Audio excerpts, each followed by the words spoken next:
दोस्तों नमस्कार। स्वागत है आप सभी का अपने चैनल साहित्य ज्ञान धारा में। आशा करते हूँ आप सभी लोग स्वस्थ होंगे और अपनी पढ़ाई में लगे होंगे। तो कवियों की श्रृंखला में आज हम लोग बिना किसी देरी के देखेंगे राम कुमार वर्मा के बारे में। राम कुमार वर्मा का समय 1905 ईस्वी से लेकर 1990 ईस्वी के मध्य माना जाता है। राम कुमार वर्मा द्विवेदी युगीन एवं छायावादी काल के एकांकीकार हैं। डॉक्टर राम कुमार वर्मा हिंदी एकांकी के जनक माने जाते हैं। महत्वपूर्ण है कि हिंदी एकांकी के जनक कौन माने जाते हैं, तो वो माने जाते हैं राम कुमार वर्मा।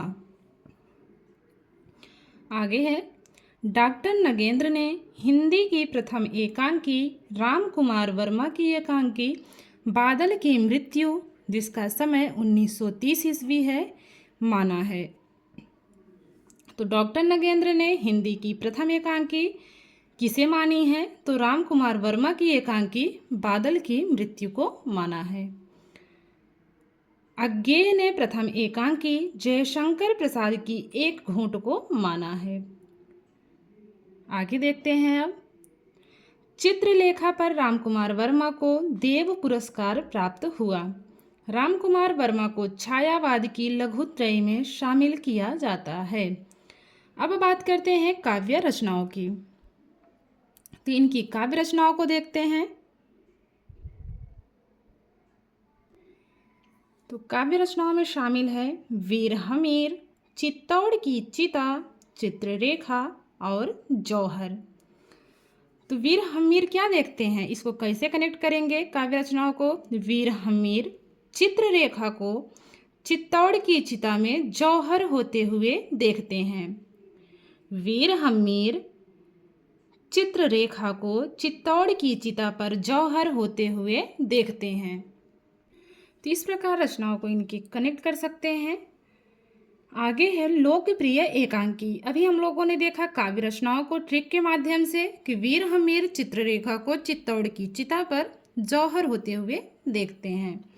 लोकप्रिय एकांकी की बात करें तो रेशमी टाई, चारुमित्रा, सप्तकिरण, कौमुदी महोत्सव, दीपदान, ऋतुराज, इंद्रधनुष, रिमझिम, तो सारी की सारी इनकी एकांकी हैं। अब इसको कैसे जोड़ेंगे, तो ऐसे जोड़ेंगे कि जो चारुमित्रा हैं, ऐसे मान के चलेंगे कि चारुमित्रा के पति हैं कौन, ऋतुराज। तो चारुमित्रा के पति ऋतुराज रेशमी टाई लगाकर कौमुदी महोत्सव में दीपदान देखने जाते हैं और वहाँ पर क्या देखते हैं कि इंद्रधनुष जो है वो सप्तकिरण में झिलमिला रही है, रिमझिम को झिलमिल कर देंगे। तो ऐसे कनेक्ट करेंगे, पुनः देखेंगे ट्रिक को। चारुमित्रा के पति ऋतुराज रेशमी टाई लगाकर कौमुदी महोत्सव में दीपदान देखने जाते हैं। वहाँ पर क्या देखते हैं कि जो इंद्रधनुष है वो सप्तकिरण में झिलमिला रही है। तो ऐसे इसको कनेक्ट कर लेंगे और जिनको सीधे तौर पे याद हो जाए वो सीधे से याद कर लेंगे। अब देखते हैं आलोचना। राम कुमार वर्मा की आलोचना कौन कौन सी है, तो कबीर का रहस्यवाद, हिंदी साहित्य का आलोचनात्मक इतिहास, साहित्य समालोचना। तो साहित्य समालोचना में कबीर का रहस्यवाद की चर्चा करते हुए राम कुमार वर्मा क्या लिखते हैं, हिंदी साहित्य का आलोचनात्मक इतिहास ही लिख डालते हैं। कैसे कनेक्ट करेंगे कि साहित्य समालोचना लिखते हुए राम कुमार वर्मा कबीर का रहस्यवाद लिखते हैं और ये दोनों लिखते लिखते ये क्या करते हैं, हिंदी साहित्य का आलोचनात्मक इतिहास ही लिख डालते हैं। तो ये तीनों की तीनों आलोचनाएं किसकी हैं, तो राम कुमार वर्मा की हैं। अब देखते हैं इनसे बनने वाले महत्वपूर्ण प्रश्नों के बारे में। पहला प्रश्न है, राम कुमार वर्मा का जन्म कब हुआ, 1904, 1902, 1903 या फिर 1905 ईस्वी। तो राम कुमार वर्मा का जन्म हुआ है 1905 ईस्वी में। आगे है, राम कुमार वर्मा का जन्म कहाँ हुआ, लिहानपुर ग्वालियर मध्य प्रदेश, भयाना ग्वालियर मध्य प्रदेश, जलालपुर बस्ती उत्तर प्रदेश या फिर सागर मध्य प्रदेश। तो डॉक्टर रामकुमार वर्मा का जो जन्म हुआ है वो हुआ है सागर मध्य प्रदेश में। आगे देखते हैं, हिंदी एकांकी के जनक कौन माने जाते हैं? पद्म सिंह शर्मा, डॉक्टर रामकुमार वर्मा, जयशंकर प्रसाद या फिर बद्रीनाथ भट्ट। तो हिंदी एकांकी जनक माने जाने वाले डॉक्टर रामकुमार वर्मा जी हैं। अगला प्रश्न है, किस विद्वान ने रामकुमार वर्मा की एकांकी बादल की मृत्यु को हिंदी की प्रथम एकांकी माना है? नंद दुलारे वाजपेयी, हजारी प्रसाद द्विवेदी, नामवर सिंह या फिर डॉक्टर नगेंद्र। तो वो हैं डॉक्टर नगेंद्र। अगला प्रश्न है, बादल की मृत्यु एकांकी का रचना काल है 1930, 1934, 1939 या फिर 1927। तो बादल की मृत्यु एकांकी का रचना काल 1930 वर्ष माना जाता है। अगला प्रश्न देखते हैं, किस काव्य पर रामकुमार वर्मा को देव पुरस्कार प्राप्त हुआ था? चित्तौड़ की चिता, चित्ररेखा, एकलव्य या फिर जौहर। तो इनको किस पे मिला था देव पुरस्कार? तो देव क्या करते हैं, चित्र किसका बनाते हैं? देव का बनाते हैं ना, तो चित्ररेखा पर देव पुरस्कार मिला। अगला प्रश्न है, रामकुमार वर्मा किस युग के रचनाकार हैं? द्विवेदी युग, प्रगतिवाद, छायावाद, प्रयोगवाद। तो रामकुमार वर्मा छायावाद के रचनाकार माने जाते हैं। रामकुमार वर्मा का बचपन में क्या नाम था? कुमार, राम, कुंवर, राजकुमार। तो रामकुमार वर्मा का बचपन में नाम कुमार था। अगला प्रश्न देखते हैं, रामकुमार वर्मा को पद्म भूषण पुरस्कार कब दिया गया? 1960, 1963, 1959 या फिर 1957। तो रामकुमार वर्मा को पद्म भूषण पुरस्कार 1963 ईस्वी में दिया गया। अगला प्रश्न है, किसने लिखा है कि रामकुमार वर्मा रहस्यवाद के पंडित हैं? उन्होंने रहस्यवाद के हर पहलू का अध्ययन किया है। ऑप्शन है महादेवी वर्मा, हजारी प्रसाद द्विवेदी, भगवती चरण वर्मा या फिर डॉक्टर बच्चन सिंह। तो वो हैं भगवती चरण वर्मा। सही ऑप्शन है भगवती चरण वर्मा। अगला प्रश्न है, रामकुमार वर्मा मूल रूप से हैं कहानीकार व उपन्यासकार, आलोचक एवं एकांकीकार, नाटककार या फिर निबंधकार। तो जो रामकुमार वर्मा है मूल रूप से आलोचक एवं एकांकीकार माने जाते हैं। अगला प्रश्न है, छायावाद की लघुत्रयी में कौन शामिल नहीं है? सियाराम शरण गुप्त, रामकुमार वर्मा, भगवती चरण वर्मा, महादेवी वर्मा। तो लघुत्रयी में जो शामिल नहीं है वो हैं सियाराम शरण गुप्त। और शामिल कौन कौन है लघुत्रयी में? तो रामकुमार वर्मा, भगवती चरण वर्मा, महादेवी वर्मा।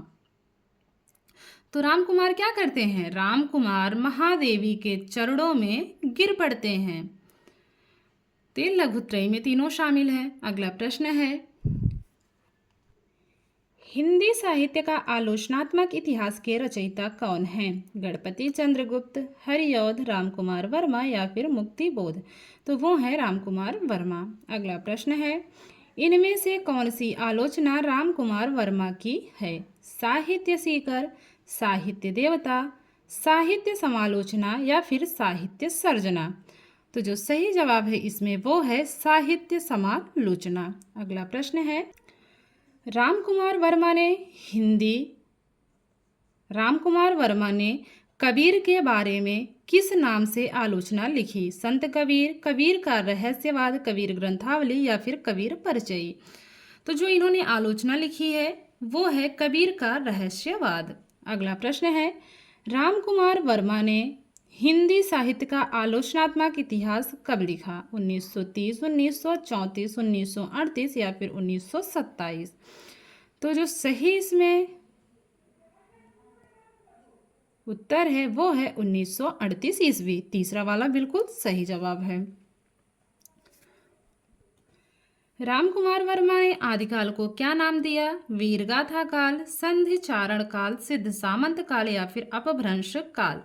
तो रामकुमार वर्मा ने आदिकाल को संधि चारण काल नाम दिया है। आगे है, इनमें से कौन सा काव्य रामकुमार वर्मा का नहीं है? मधुकर्ण, वीर हम्मीर, एकलव्य या फिर जौहर। तो वो है मधुकड़। मधुकड़ जो है राम कुमार वर्मा का नहीं है, अन्य तीनों इनके काव्य हैं। इस पे हमने ट्रिक कैसे बनाई थी कि एकलव्य जो है, वीर हम, ये तीनों ही इनके क्या हैं, इसमें कौन सा काव्य राम कुमार वर्मा का नहीं है, तो मधुकड़ नहीं है।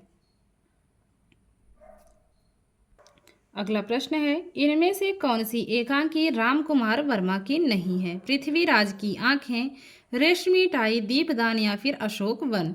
तो जो अशोक वन है ये राम कुमार वर्मा की नहीं है। अगला प्रश्न है, राम कुमार वर्मा की रचना चारुमित्रा की विधा है? काव्य है, एकांकी है, कहानी है या फिर उपन्यास है? तो चारुमित्रा एकांकी है। राम कुमार वर्मा के हिंदी साहित्य के इतिहास में कितनी चारण कृतियों का उल्लेख है? 3, 2, 1 या फिर एक भी नहीं? तो इसमें से एक भी नहीं है। अगला प्रश्न है, राम कुमार वर्मा का निधन कब हुआ? तो इसमें निधन बताना है 1991, 1990, 1993 या फिर 1994। तो राम कुमार वर्मा का निधन हुआ है 1990 ईस्वी में। 7वीं शताब्दी से ही हम सिद्धों की रचनाओं को अपनी भाषा के प्रारंभिक रूप में पाते हैं। यह कथन किसका है? डॉक्टर गणपति चंद्र गुप्त, डॉक्टर राम कुमार वर्मा, आचार्य रामचंद्र शुक्ल या फिर राहुल सांकृत्यायन। तो जो ये कथन है राम कुमार वर्मा का।